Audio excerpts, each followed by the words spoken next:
शुक्रवार के दिन माँ संतोषी का व्रत पूजन किया जाता है। इस पूजा के दौरान माता की आरती, पूजन तथा अंत में माता की कथा सुनी जाती है।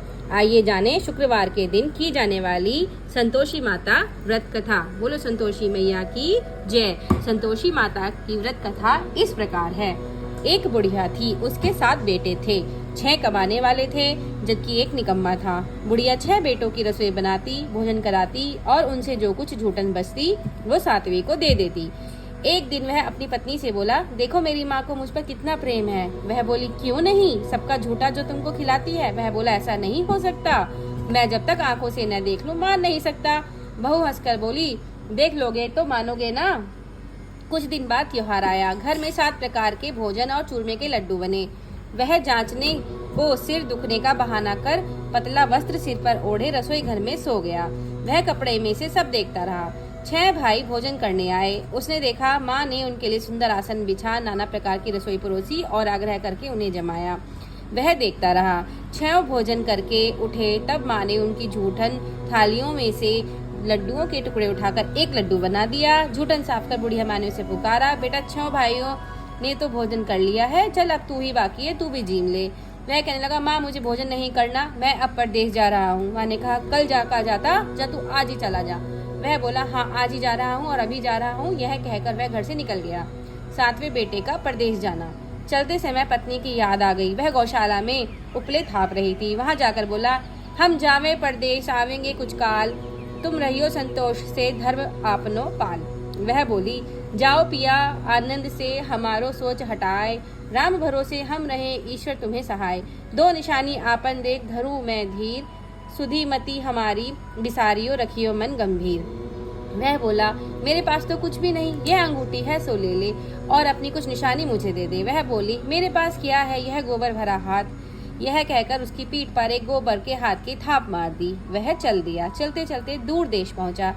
परदेश में करी फिर उसने नौकरी। वहाँ एक साहूकार की दुकान थी। वहाँ जाकर कहने लगा, भाई मुझे नौकरी पर रख लो। साहूकार को जरूरत थी, बोला चल तू रह जा। लड़के ने पूछा, तनख्वाह क्या दोगे? साहूकार ने कहा, काम देख के दाम मिलेंगे। साहूकार की नौकरी मिली। वह सुबह 7 बजे से 8 बजे तक तथा उसके बाद 7 बजे से लेकर 10 बजे तक नौकरी करने लगा। कुछ दिनों में दुकान का सारा लेन देन, हिसाब किताब, ग्राहकों को माल बेचना, सारा काम करने लगा।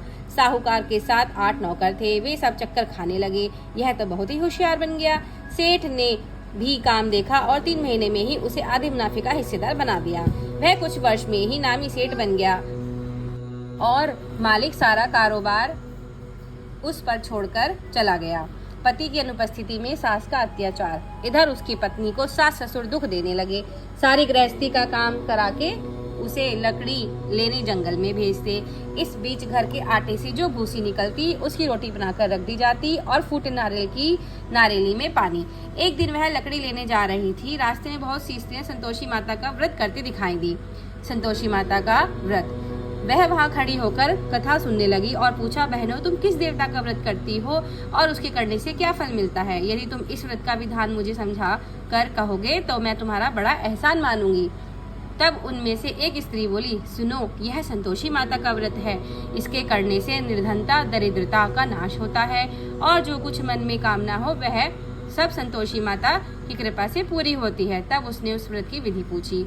संतोषी माता व्रत विधि।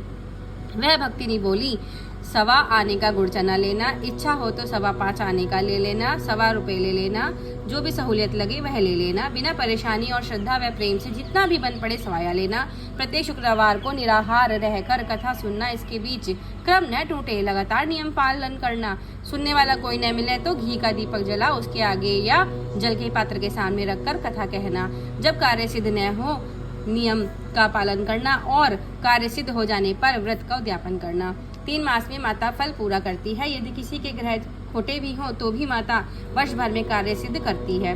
फल सिद्ध होने पर उद्यापन करना चाहिए, बीच में नहीं। उद्यापन में 2.5 सेर आटे का खाजा तथा इसी परिणाम से खीर तथा चने का साग करना। 8 लड़कों को भोजन कराना। जहाँ तक मिले देवर जेठ भाई बंधु के हों, न मिले तो रिश्तेदारों और पास पड़ोसियों को बुलाना, उन्हें भोजन करा यथाशक्ति दक्षिणा दे माता का नियम पूरा करना। उस दिन घर में खटाई न खाना। यह सुन बुढ़िया के लड़के की बहू चल दी। व्रत का प्रण करना और माँ संतोषी का दर्शन देना। रास्ते में लकड़ी के बोझ को बेच दिया और उन पैसों से गुड़ चना ले माता के व्रत की तैयारी कर आगे चलने लगी और सामने मंदिर देखकर पूछने लगी, यह मंदिर किसका है? सब कहने लगे संतोषी माता का मंदिर है। यह सुनकर माता के मंदिर में जाकर चरणों में लेट गई। दीन हो विनती करने लगी, माँ मैं निपट अज्ञानी हूँ, व्रत के कुछ भी नियम नहीं जानती हूँ, मैं दुखी हूँ। हे माता जगत जननी, मेरा दुख दूर कर, मैं तेरी शरण में हूँ। माता को दया आ गई। एक शुक्रवार बीता कि दूसरे को उसके पति का पत्र आया और तीसरे शुक्रवार को उसका भेजा हुआ पैसा आ गया। यह देख जेठ जेठानी मुंह सिकोड़ने लगे। लड़के ताने देने लगे। काकी के पास पत्र आने लगे, रुपया आने लगा, अब तो काकी की खातिर बढ़ेगी। बेचारी सरलता से कहती, भैया कागज आवे रुपया आवे, हम सब के लिए अच्छा है। ऐसा कहकर आंखों में आंसू भरकर संतोषी माता के मंदिर में आ मातेश्वरी के चरणों में गिरकर रोने लगी। माँ मैंने तुमसे पैसा कब मांगा है? मुझे पैसे से क्या काम है? मुझे तो अपने सुहाग से काम है। मैं तो अपने स्वामी के दर्शन मांगती हूँ। तब माता ने प्रसन्न होकर कहा, जा बेटी तेरा स्वामी आएगा। यह सुनकर खुशी से बावली होकर घर में जा काम करने लगी। अब संतोषी माँ विचार करने लगी, इस भोली पुत्री को मैंने कह तो दिया कि तेरा पति आएगा, लेकिन कैसे? यह तो इसे स्वप्न में भी याद नहीं करता। उसे याद दिलाने को मुझे ही जाना पड़ेगा। इस तरह माता की उस बुढ़िया के बेटे के पास जा स्वप्न में प्रकट हो कहने लगी, साहूकार के बेटे सो रहा है या जागता है? वह कहने लगा, माता सोता भी नहीं जागता भी नहीं, कहो क्या आज्ञा है? माँ कहने लगी, तेरे घर बार कुछ है कि नहीं? वह बोला, मेरे पास सब कुछ है माँ, बाप है, बहू है, क्या कमी है? माँ बोली, भोले पुत्र तेरी बहू घोर कष्ट उठा रही है, तेरे माँ बाप उसे परेशानी दे रहे हैं, वह तेरे लिए तरस रही है, तू उसकी सुध ले। वह बोला, माँ हाँ यह तो मालूम है, परंतु जाऊं तो कैसे? परदेश की बात है, लेन देन का कोई हिसाब नहीं, कोई जाने का रास्ता नहीं आता, कैसे चला जाऊं? माँ कहने लगी, मेरी बात मान, सवेरे नहा धोकर संतोषी माता का नाम ले, घी का दीपक जला, दंडवत कर दुकान पर जा बैठ। देखते देखते सारा लेन देन चुक जाएगा, जमा का माल बिक जाएगा, सांझ होते होते धन का भारी ढेर लग जाएगा। अब बूढ़े की बात मानकर वह नहा धोकर संतोषी माता को दंडवत घी का दीपक जलाकर दुकान पर जा बैठा। थोड़ी देर में देने वाले रुपया लाने लगे, लेने वाले हिसाब लेने लगे, कोठे में भरे सामान से खरीदकर नकद दाम दे सौदा करने लगे। शाम तक धन का भारी ढेर लग गया। मन में माता का नाम ले चमत्कार देख प्रसन्न हो घर ले जाने के वास्ते गहना कपड़ा सामान खरीदने लगा। यहाँ काम से तुरंत निपटकर घर को वो रवाना हुआ। उधर उसकी पत्नी जंगल में लकड़ी लेने जाती है। लौटते वक्त माताजी के मंदिर में विश्राम करती। वह तो उसके प्रतिदिन रुकने का स्थान जो ठहरा। धूल उड़ती देख वह माता से पूछती है, हे माता यह धूल कैसे उड़ रही है? माता कहती है, हे पुत्री तेरा पति आ रहा है, अब तू ऐसा कर लकड़ियों के 3 बोझ बना ले, एक नदी के किनारे रख और दूसरा मेरे मंदिर पर और तीसरा अपने सिर पर। तेरे पति को लकड़ियों का गट्ठर देख मोह पैदा होगा, वह यहाँ रुकेगा, नाश्ता पानी खाकर माँ से मिलने जाएगा। तब तू लकड़ियों का बोझ उठाकर जाना और चौक में गट्ठर डालकर जोर से आवाज लगाना, लो सासू जी लकड़ियों का गट्ठर लो, भूसे की रोटी दो, नारियल के खोपड़े में पानी दो, आज मेहमान कौन आया है? माता जी से बहुत अच्छा कहकर वह प्रसन्न मन से लकड़ियों के 3 गट्ठर बनाई, एक नदी किनारे पर और एक माता जी के मंदिर पर रखा। इतने में मुसाफिर आ पहुंचा। सूखी लकड़ी देख उसकी इच्छा उत्पन्न हुई कि हम यहीं विश्राम करें और भोजन बनाकर खा पी कर गाँव जाए। इसी तरह रुककर भोजन बना विश्राम करके गाँव को गया। सबसे प्रेम से मिला। उसी समय सिर पर लकड़ी का गट्ठर लिए वह उतावली सी आती है।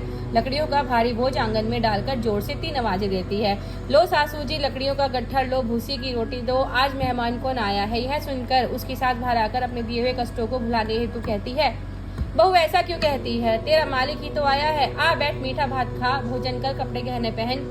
उसकी आवाज सुनकर उसका पति बाहर आता है, अंगूठी देख व्याकुल हो जाता है। माँ से पूछता है, माँ यह कौन है? माँ बोली, बेटा ये तेरी बहू है, जब तू गया है तब से सारे गांव में भटकती फिरती है, घर का कामकाज कुछ करती नहीं, 4 पहर आकर खा जाती है। वह बोला, ठीक है माँ, मैंने इसे भी देखा और तुम्हें भी, अब दूसरे घर की ताली दो, उसमें रहूंगा। माँ बोली, ठीक है जैसी तेरी मर्जी। तब वह दूसरे मकान की 3री मंजिल का कमरा खोल सारा सामान जमाया। एक दिन में राजा के महल जैसा ठाट बाट बन गया। अब क्या था, बहु सुख भोगने लगी। इतने में शुक्रवार आया। शुक्रवार व्रत के उद्यापन में हुई भूल किया खटाई का इस्तेमाल। उसने पति से कहा, मुझे संतोषी माता के व्रत का उद्यापन करना है। पति बोला, खुशी से कर लो। वह उद्यापन की तैयारी करने लगी। जिठानी के लड़कों को भोजन करने के लिए कहने गई। उन्होंने मंजूर किया, परंतु पीछे से जिठानी ने अपने बच्चों को सिखाया, देखो भोजन के समय खटाई मांगना, जिससे उसका उद्यापन पूरा न हो।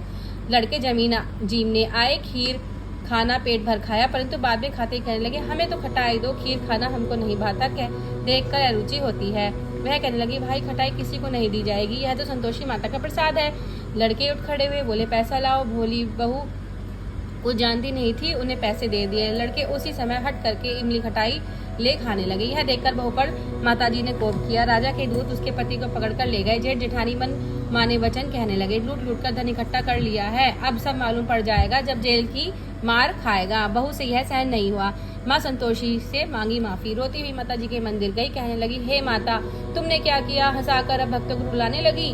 माता बोली बेटी तूने उद्यापन करके मेरा व्रत भंग किया है। वह कहने लगी माता मैंने तो कुछ अपराध किया ही नहीं, मैंने तो भूल से लड़कों को पैसे दिए थे, मुझे क्षमा करो, मैं फिर तुम्हारा उद्यापन करूंगी। माँ बोली अब भूल मत करना। वह कहती है अब नहीं भूल करूंगी, अब बतलाओ वे कैसे आवेंगे? माँ बोली जा पुत्री तेरा पति तुझे रास्ते में आता मिलेगा। वह निकली राह में पति आता मिला। वह पूछी कहाँ गए थे? वह कहने लगा इतना धन जो कमाया है उसका टैक्स राजा ने मांगा था, वह भरने गया था।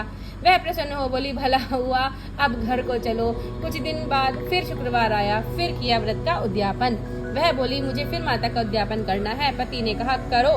बहू फिर जेठ के लड़कों को भोजन को कहने गई। जेठानी ने एक दो बातें सुनाई और सब लड़कों को सिखाने लगी, तुम सब लोग पहले ही खटाई मांगना। लड़के भोजन से पहले कहने लगे हमें खीर नहीं, हमारा जी बिगड़ता है, कुछ खटाई खाने को दो। वह बोली खटाई किसी को नहीं मिलेगी, आना हो तो आओ। वह ब्राह्मण के लड़के लाकर भोजन कराने लगी। यथाशक्ति दक्षिणा की जगह एक एक फल उन्हें दिया। संतोषी माता प्रसन्न हुई। संतोषी माता का फल, माता की कृपा होते ही नव्यवास में उसके चंद्रमा के समान सुंदर पुत्र हुआ। पुत्र को पाकर प्रतिदिन माता जी के मंदिर को जाने लगी। माँ ने सोचा यह रोज आती है, आज क्यों न मैं ही इसके घर चलूं। यह विचार कर माता ने भयानक रूप बनाया। गुड़ चने से सना मुख, ऊपर सूंड के समान होठ, उस पर मक्खियां भिनभिना रही थी। देहली पर पैर रखते ही उसकी सास चिल्लाई देखो रे कोई चुड़ैल डाकिनी आ रही है, लड़कों इसे भगाओ नहीं तो किसी को खा जाएगी। लड़के भगाने लगे, चिल्लाकर खिड़की बंद करने लगे। बहू रोशनदान में से सब देख रही थी। प्रसन्नता से पगली बन चिल्लाने लगी आज मेरी माता मेरे घर आई है। वह बच्चे को दूध पीने से हटाती है। इतने में सास का क्रोध फट पड़ा। वह बोली क्या उतावली हुई है, बच्चे को पटक दिया। इतने में माँ के प्रताप से लड़के ही लड़के नजर आने लगे। वह बोली माँ जिसका व्रत करती हूँ यह संतोषी माता है।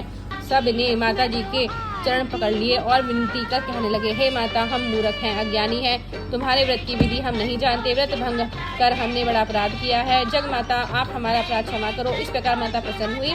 बहू को प्रसन्न हो, जैसा फल दिया वैसा माता सबको दे, जो पढ़े उनका मनोरथ पूर्ण हो। बोलो संतोषी माता की जय।